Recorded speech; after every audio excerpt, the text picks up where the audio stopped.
Hey everyone, welcome back to session 2 of our 90-day credit reset challenge. Whether you're joining me live or watching the replay, I thank you for being here. Before we jump into today's session, I want to do a quick check-in. Last week, your homework was to review personal information on all 3 of your credit reports and identify any inaccurate personal identifiers. If you've completed your homework, comment "Done" below. And if you're stuck or have questions, comment "Need help."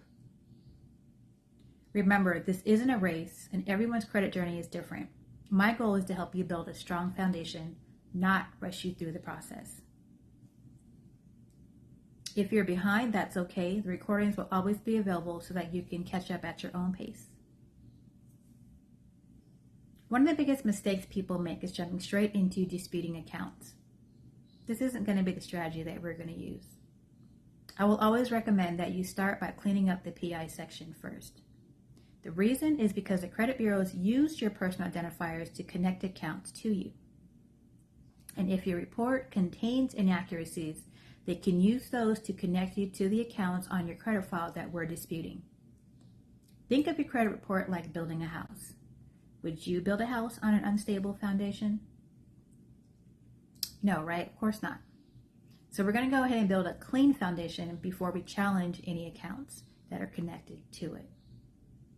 One of my goals during this challenge is not just to teach you what to do. I want you to understand why you're doing it. Each week, we're going to learn one or more consumer protection laws that relate to the lesson. Today's lesson focuses on Fair Credit Reporting Act, also known as the FCRA. 15 U.S.C. 1681I, Reinvestigation of Disputed Information.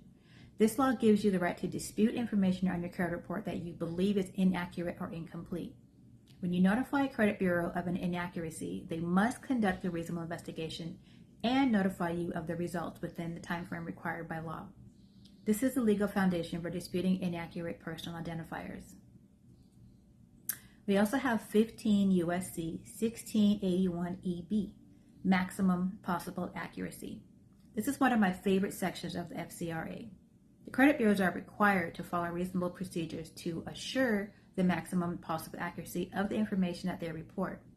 If you have inaccuracies on your report, that's exactly the kind of things that we're asking them to correct. We have 15 U.S.C. 1681G, Disclosure to Consumers. This section gives you the right to see the information contained in your credit file. That's why I always tell people to pull all 3 of their credit reports before anything else. You don't know what's on your report until you actually look at the reports. Knowledge is your first step towards credit confidence. Now, using these laws in the dispute letter does not automatically mean information will be deleted. The purpose of this law is to establish your rights as a consumer and remind the credit bureaus of their responsibilities. Items that you should keep on your credit report include your current legal name, your current address, your current phone number, and your current employer if you choose to keep that information on there. Items you should consider disputing is basically everything else. So please take your time reviewing each bureau because they often report different information on each one of them. Review your reports often because you may need to dispute the information more than once to get them removed.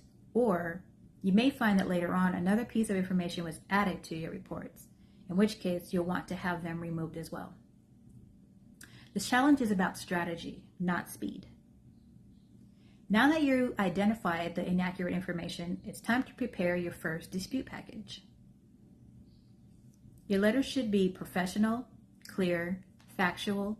It should be short and to the point. Make sure to include copies of any supporting documentation, and always keep a copy of everything that you send. If possible, send your letters by certified mail so you have proof that they were received. One of the biggest habits that separate successful credit restoration from frustration is organization. Create a binder or some sort of a digital folder with separate sections for each bureau.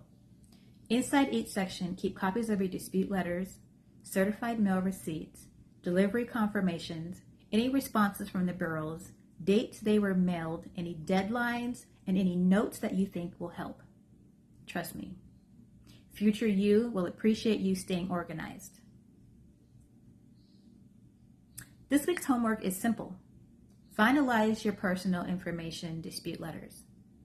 Mail one letter to each bureau. Send by certified mail. Keep every receipt. Upload a picture of your certified mail receipt or your sealed envelopes inside the group.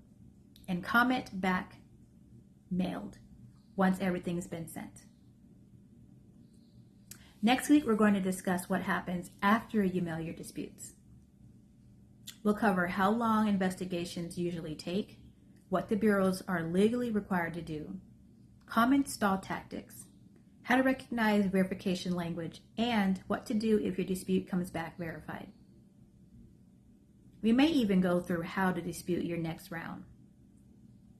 This is where the strategy really starts to come together. I want to leave you with something, and I hope you'll remember this.